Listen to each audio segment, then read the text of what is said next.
राधे राधे बच्चों, कैसे हैं आप सभी। क्या आपको पता है ये जो टमाटर है वो सब्ज़ी नहीं फल है। अरे सच में, मैम आपसे झूठ क्यों बोलेंगे, आप बताइए। ये सच में फल है। इनफैक्ट आपकी बाकी सब्जियां जैसे कद्दू, बैगन, खीरा, ये सब सब्जियां हैं ही नहीं, ये सब फल हैं। नहीं, कोई सब्ज़ी मंडी में स्कैम नहीं चल रहा है कि सब्ज़ी बोल के फल बेच रहे हैं। फल ही है ये सब। आपका ये भी फल है, सब पहचान रहे हैं इसको। क्या है ये, दिख रहा है? क्या है? आम है ना? हाँ, ये भी आपका एक फल है। हाँ, ये फल ही है, कोई बात नहीं। चलो इतना जान लिया, ये मैम आपने कंफर्म करा फल है, ठीक है। पर क्या आपको ये पता है कि ये फल वृक्ष के, मतलब आम के वृक्ष, आम के पेड़ के कौन से भाग से उत्पन्न हुआ है? कौन से भाग, पेड़ का कौन सा पार्ट था जिसने इस आम को स्वरूप दिया है, ऐसे बनाया है? कौन से आपके ऐसे कोशिकाएं थे जिन्होंने डिवाइड करके, जिन्होंने विभाजित होकर के इसका निर्माण करा है? नहीं पता? मैं बताऊं, अंडाशय। हाँ सच में अंडाशय। नहीं मैम, मजाक नहीं कर रही है, अंडाशय। अब कोई ये नहीं कहेगा कि हम वेजिटेरियन हैं मैम, अंडी जैसी चीज़ें हम लोग नहीं खाते, अंडा नहीं खाते हम लोग, ऐसा कोई नहीं कहेगा। क्यों? क्योंकि अब हम लोग अंडाशय खा रहे हैं, वो हमें पता चल गया है। मैम आप कैसे कैसे चीज़ें बता रहे हो, समझ नहीं आ रहा है। आप कह रहे हो ये फल है, फल जो फल है उसे सब्ज़ी बता रहे हो, सब्ज़ी को फल बता रहे हो। चलो इसी बात पे आ जाता है हमारा केला। क्या आपको पता है ये फल है? हाँ है। पर क्या ये फल पूरा है? एक्चुअल फल ही है।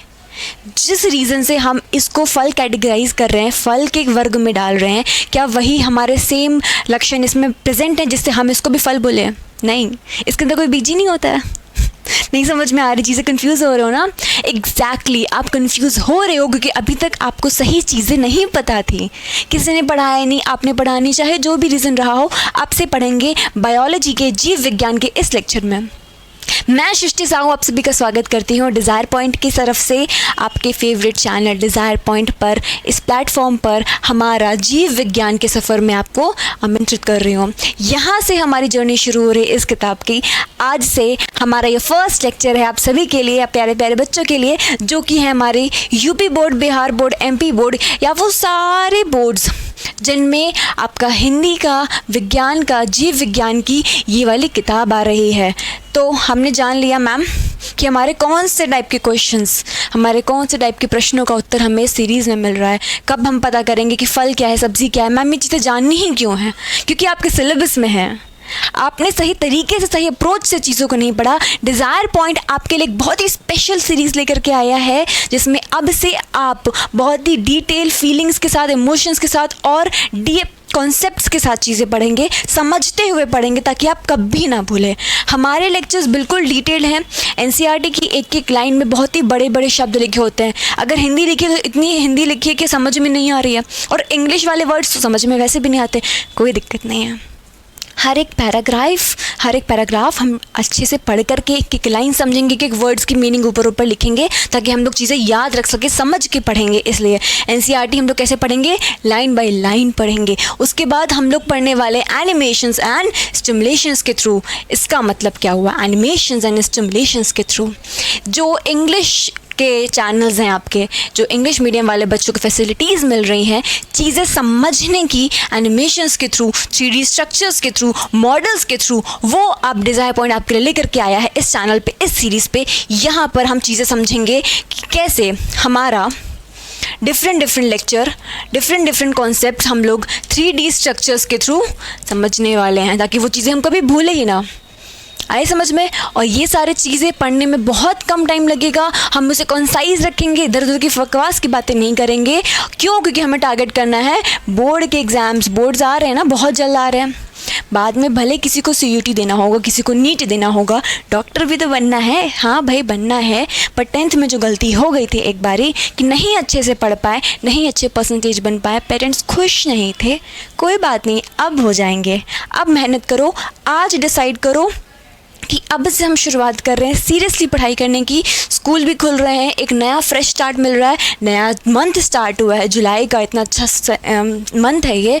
स्टार्ट करो, मन बना लो, पढ़ने बैठो, नोट्स बनाओ। हर एक चीज़ हम क्लास में याद करवाने के लिए ही बैठे हैं आपको। हम क्लास में याद करवाएंगे, बस आप उसको घर पे जाके रिवाइज़ करो और क्वेश्चंस की प्रैक्टिस करो जो हम आपको देंगे।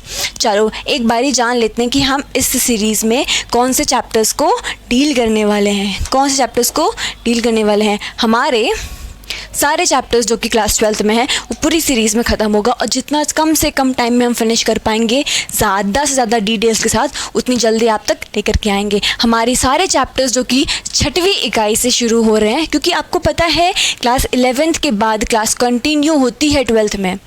ऐसा नहीं है कि 11th में जो पढ़ा वो 12th में नहीं आएगा। ऐसा होता है कि 11th में आपकी 5 इकाइयाँ हैं, 5 इकाई हैं, 6वीं इकाई से आपका क्लास 12th शुरू हो जाए, मतलब उसके आगे की ही चीज़ें हैं। 11th क्लास तक हम सिर्फ पढ़ते हैं जीवों के वर्गीकरण के बारे में, उनके विकास के बारे में। अब 2 जीव आपस में कैसे इंटरेक्ट कर रहे हैं, कैसे प्रजनन कर रहे हैं, कैसे संभोग कर रहे हैं, फिर उसके बाद वो कैसे विकास कर रहे हैं, कैसे डेवलप कर रहे हैं, ये सारी चीज़ें किस में आती हैं? हमारी 6वीं इकाई में। क्योंकि इसमें हम पढ़ रहे हैं प्रजनन किसका? पुष्पीय पादपों का। किसका? फ्लावरिंग प्लांट्स का। और मानव का। किसका? ह्यूमंस का। इन सब का जनन प्रजनन हमें पढ़ना है, और जनन प्रजनन से रिलेटेड कुछ स्वास्थ्य के कुछ ऐसे पॉइंट्स होते हैं जिनको हमारी एनसीईआरटी एक चैप्टर में रखती है ह्यूमंस, मानव के लिए, कि हाँ आपको ऐसे ऐसे विविधाओं को फॉलो करना है ताकि आप ये चैप्टर फिनिश कर सकें। उसके बाद हमारी 7वीं इकाई में इसमें सिर्फ वो सिर्फ सिद्धांत ही सिद्धांत पढ़ने हैं। जो हमारे मेंडल सर थे, बहुत अच्छे से मेंडल सर थे, उन्होंने जो आपको कुछ सिद्धांत दे रखे हैं उन सिद्धांतों के बारे में पढ़ना है। और आखिरी चैप्टर 6th चैप्टर में तो है मज़ा आ जाएगी। ये मेरा वादा है आपसे कि 6th चैप्टर आपने कभी ऐसे एवोल्यूशन वाला, विकास वाला चैप्टर कभी ऐसे नहीं पढ़ा होगा कि आपको चीज़ें दिमाग में रट जाए। आपके सामने जितने भी जीव हैं, आपकी आंखों के सामने जितने भी जीव हैं, छिपकली से लेकर के चींटी तक, आपको हर एक को खुद से रिलेट करना कि हाँ हमारे वर्ग में और उस चींटी के वर्ग में क्या संबंध है, और क्या किन कारणों की वजह से हम विविध हो रखे हैं किनसे? बाकी जीवों से। कि सब कुछ आ जाता है विकास में। किसमें? विकास वाले चैप्टर में। उसके बाद ये कुछ ऐसे चैप्टर हैं जो कि बहुत ही मॉडर्न है। मॉडर्न इन द सेंस इसमें टेक्नोलॉजी के सिद्धांत भी आ जाते हैं, टेक्नोलॉजी से रिलेटेड आ जाती है सब मॉडर्न। अब इसके वेटेज से मेरा मतलब है कि इसका क्वेश्चंस कम आते थे, इन चैप्टर्स के क्वेश्चंस पहले कम आते थे पर अब बढ़ गए हैं। इन चैप्टर्स के क्वेश्चंस बढ़ गए हैं क्योंकि जैसे जैसे टेक्नोलॉजी मॉडर्न होती जा रही है, एनसीईआरटी भी यही चाहती है, नीट और सीयूटी वाले भी यही चाहते हैं कि आप आज के लेटेस्ट चीज़ों के टॉपिक्स के बारे में जानें। तो ये बहुत ही इंपॉर्टेंट टॉपिक हो जाते हैं आपके। एक बहुत ही छोटा सा एग्जांपल ले रही हूँ, कैसे आप इन वाले चैप्टर्स को पढ़ते समय डॉक्टर बनोगे और कैसे इन चैप्टर्स को पढ़ते समय साइंटिस्ट। कैसे बनोगे? साइंटिस्ट। जैसे आप बनते हो दही डालते हो, हाँ सबको पता है कि दूध में 1 चम्मच दही डाल के रात में हल्के से गुनगुना करके रख दो, सुबह तक उसमें दही जम जाती है। ढक करके अंधेरे में गरम गरम टेम्परेचर दो उसको, है ना। ये किसका पार्ट है? ये इसी चैप्टर का तो पार्ट है। हाँ, बन गए साइंटिस्ट, हो गया चैप्टर फिनिश। अब जैसे आपने चम्मच यूज़ करा, दही यूज़ करा, कटोरी यूज़ करी, कटोरी के साथ कुछ अलग अलग चीज़ें यूज़ करी, जैसे गैस, आग, टेम्परेचर, कपड़ा, ये सारे क्या आ गए? आपके इक्विपमेंट्स आ गए, जिन सामानों का यूज़ करके आपने क्या करा? ये वाला प्रयोग करा। यहाँ पर इस चैप्टर में आप बड़े बड़े प्रयोग करोगे, बड़े स्केल पे, बड़े तौर पे करोगे, उसके लिए डिफरेंट आपके मशीन भी लगेंगी। तो बस लेवल ही बड़ा है। दही वाला जो जमाने वाला चीज़ है इस चैप्टर के फर्स्ट पैराग्राफ में ऐसे शुरू हुआ है कि जो दही आप डालते हो या फिर जो आप ब्रेड आपका फर्मेंट करते हो ब्रेड बनाने के लिए, ये सब कहाँ पे आते हैं? इस इकाई के इस चैप्टर के सबसे निचले तौर पे आते हैं, निचले स्तर पे आते हैं। स्तर बढ़ता जाएगा, लेवल बढ़ता जाएगा तो कठिनाइयाँ भी बढ़ती जाएंगी। ये हम लोग बस इस चैप्टर में पढ़ेंगे। और 10वीं इकाई में कुछ नहीं पढ़ना है। 10वीं इकाई में सिर्फ और सिर्फ एक जीव दूसरे जीव से कैसे इंटरेक्ट कर रहा है, कैसे संभोग कर रहा है, कैसे अलग हो रहा है, कैसे अलग अलग वर्ग आपस में रहते हैं एक ही इकोसिस्टम में, बस यही पढ़ना है। इसमें कितने जीव हैं हमारे धरती पर, कौन से वर्ग में कितने जीव आते हैं, यही डेटा बस याद करना है कि कौन से जीव ऐसे हैं जिनको ज़्यादा ज़रूरत है हमें बचाने के लिए। क्यों? क्योंकि वो बहुत ही वो रखे हैं, खतरे में आ रखे हैं, क्योंकि पॉल्यूशन बढ़ रखा है। इन सारे रीजंस की वजह से उनका लेवल जो है वो कम होता जा रहा है, उनका नंबर कम होता जा रहा है। तो बस वही डेटा, इसमें सिर्फ और सिर्फ डेटा है। डेटा से मेरा मतलब है कि इसमें सिर्फ और सिर्फ याद करना है, समझने वाली चीज़ ज़्यादा नहीं है। जो है समझेंगे, समझाएंगे और अच्छे से एनिमेशंस और बहुत ही चार्ट्स के थ्रू याद करते याद करते चलेंगे ताकि कोई दिक्कत ना हो। चलो तो अब हम शुरू करते हैं अपना आज का सबसे पहला चैप्टर, हमारी 12वीं कक्षा का 6वीं इकाई का फर्स्ट अध्याय, पुष्पी पदपों में लैंगिक प्रजनन। पुष्पी पदपों में लैंगिक प्रजनन। चलो अच्छा, इसमें जब इनकी बात होती है तो हम क्या बात कर रहे हैं? हम बात कर रहे हैं पुष्प की। बेसिकली हम किसकी बात कर रहे हैं? पुष्प। पुष्प मतलब फूल।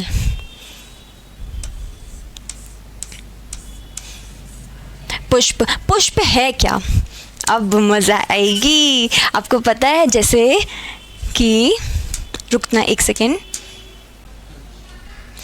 तो हमारा जैसे ये पुष्प है 3D में चल रहा है, देखो इसके अलग अलग भाग हैं, इनकी लेबलिंग्स याद करनी है। हमारे एनसीईआरटी में डायग्राम दे रखा है, वहीं से हमें रिलेट करके चीज़ें याद करते हुए चलना है, वहीं से रिलेट करते हुए चीज़ें याद करते हुए चलना है। इसकी लेबलिंग यहाँ पे आप देखोगे इस वाले वेबसाइट पे जाके तो इंग्लिश में आ रहा है, हम क्या करेंगे? इसको हिंदी में याद करेंगे।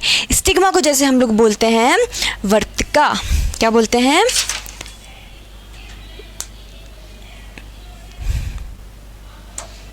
वर्तिकाग्र।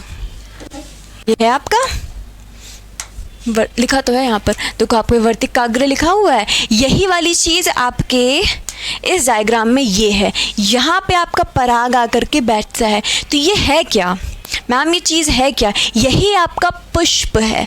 पुष्प को अगर मैं समझाने के लिए आपको बताऊँ, थोड़ा सा समझाने के लिए अगर आपको मैं 2-4 शब्द का टाइम लूँ, तो जैसे पुष्प एक पौधे के लिए, एक पेड़ के लिए उसका लैंगिक अंग है। क्या है? लैंगिक अंग है। वैसे ही इंसानों में ये पुरुष का लैंगिक अंग है और ये स्त्री का। देखा है तो कुछ याद आ रहा है? ये चीज़ें याद आ रही हैं आपको? थोड़ा पढ़ रखा है। ये किसका है? स्त्री का। किसमें? मानव में।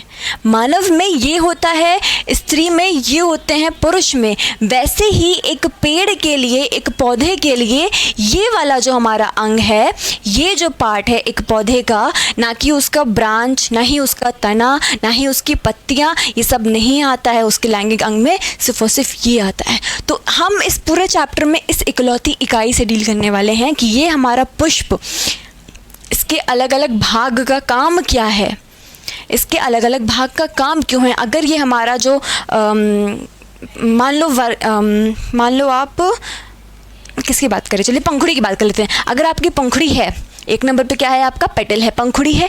पंखुड़ी है तो किस कलर की है? पिंक कलर की है। तो क्यों है? आपका पूरा पेड़ हरा या फिर भूरा होता है, ठीक है? तो पंखुड़ियाँ एक फूल की क्यों अलग कलर की होती है? सोचने की चीज़ है ना, सोचने की बात है ना।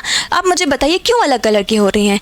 इसलिए अलग कलर की हो रही हैं ताकि जब हमारा पॉलिनेशन हो, जब हमारा परागण हो रहा हो, तब इसको उसके पराग के हिसाब का मैच करने वाला जीव आकर के इसके पराग को दूसरे पौधे या दूसरे पेड़ के पौधे, दूसरे पेड़ के फूल तक ले जा कर के उसके अंडाशय तक, बीजांड तक हमारे पराग को पहुंचा सके।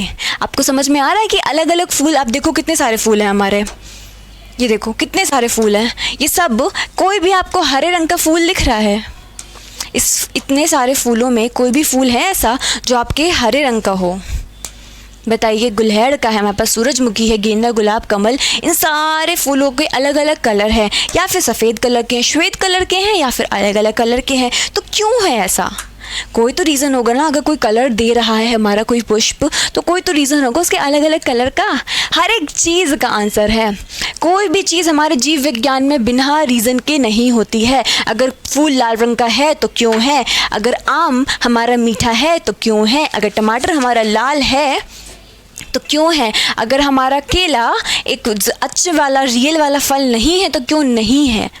हर एक चीज़ के पीछे आंसर है, हर एक चीज़ के पीछे। ये चीज़ें, ये टॉपिक्स जब आएंगे हमारे चैप्टर में आगे, तब इसके आंसर आपको मिलते जाएंगे। अभी आप एक क्वेश्चन मार्क के साथ रहो और इस पूरे लेक्चर को फिनिश करो, क्योंकि ये पूरे लेक्चर के थर्ड वाले सेक्शन में, थर्ड सेक्शन से मेरा मतलब है जो निषेचन है इसके बाद वाला, मतलब हमारा पूरा चैप्टर सिर्फ और सिर्फ इतने ही टॉपिक्स में ख़त्म है। आप समझो मेरी बात, बहुत बड़ा चैप्टर है ये, पर देखोगे जब पढ़ने बैठोगे तो लगेगा कि नहीं ये छोटा है, ये छोटा, ये टॉपिक है, 2-4 टॉपिक्स मिल करके एक बड़ा टॉपिक बना रहे हैं, कुछ पेजेस कुछ शीट्स में चैप्टर ख़त्म हो गया है।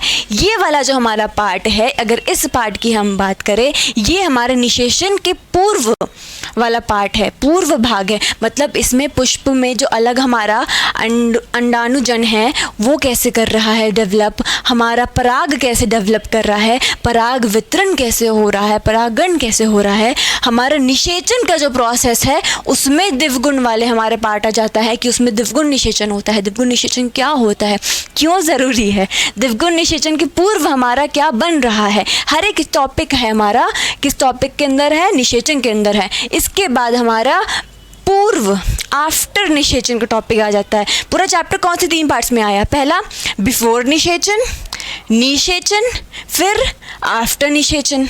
आई समझ में? आफ्टर निषेचन मतलब कैसे हमारे निषेचन के पूर्व जो हमारा भ्रूण बना है वो कैसे विकास कर रहा है, विकास करके कैसे बीज बना, बीज करके कैसे फल बना। अब समझ में आई ये बात कि ये फल हमारे फूल से बन रहा है, तो फूल हो फल हो, कुछ रिलेट कर पा रहे हो कि फूल से ही डेवलप करके हमारा फल बन रहा है। तो ये हमारा अंडाशय है, हमारे फल का एक पार्ट है। अंडाशय की बात करें तो एक बार चलो देख लो, ये जो पार्ट है आपका, ये वाला जो पार्ट है आपका, ये है आपका अंडाशय। ये वाला जो पार्ट है आपका, ये कौन सा है, अंडाशय। इसमें क्या होते हैं आपके, इसमें होते हैं आपके बीजांड। क्या होते हैं,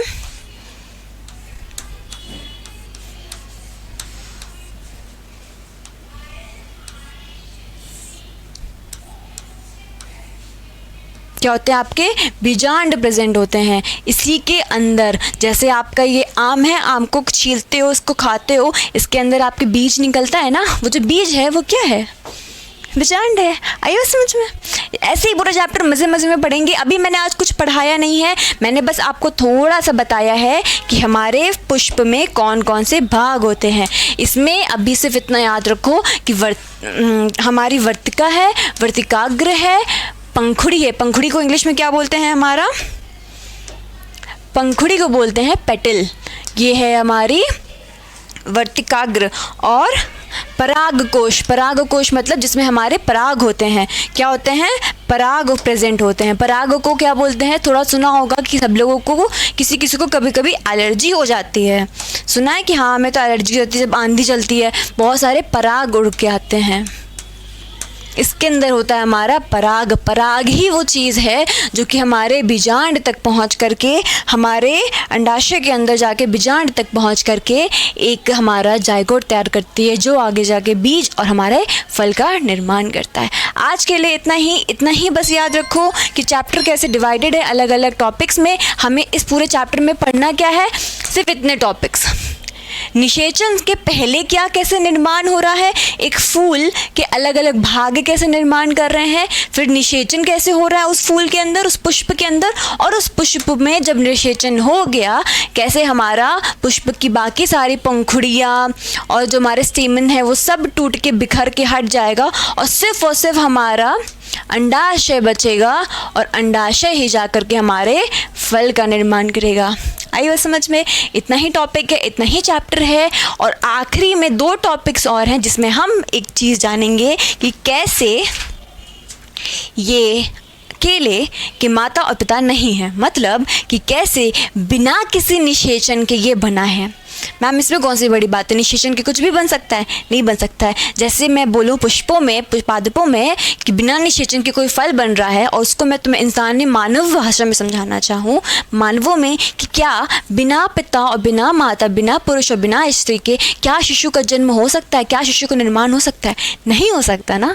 वैसे ही बहुत ही अजीब सी बात है, बहुत ही आश्चर्य की बात है कि कैसे इंसानों में ये चीज़ पॉसिबल नहीं है कि बिना पुरुष और बिना स्त्री के संभोग करवाए हम लोग एक शिशु का निर्माण नहीं कर सकते, शिशु नहीं बन सकता।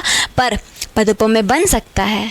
तो इसी क्वेश्चन के साथ, यही क्यूरियोसिटी के साथ आज का लेक्चर यहीं पे ख़त्म होता है। मैं एक्सपेक्ट करती हूँ आप लोगों से कि आप लोग एनसीईआरटी का ये वाला पैसेज, फर्स्ट वाला पैराग्राफ पढ़ के आएंगे। एक बारी पूरी बुक खोल के देख लेना, एक एक पेज, एक एक टॉपिक देख लेना कि वर्ड्स आपको थोड़े से अवगत आप करवा सको खुद को कि हाँ ऐसे ऐसे शब्द हम पढ़ने वाले हैं। मैं कल से नया टॉपिक स्टार्ट करूँगी, पूरा चैप्टर फिर से पढ़ाया जाएगा। आज कुछ समझ में ना आया हो, क्वेश्चंस उसमें डाल दिए, और अगर आप चाहें तो इस वाली वेबसाइट के बारे में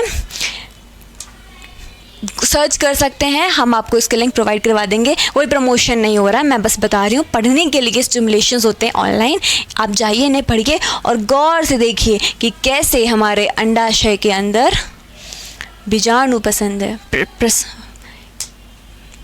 दिख रहा है। चलो आज के लिए बस इतना ही, यहीं पे हमारा लेक्चर फिनिश होता है।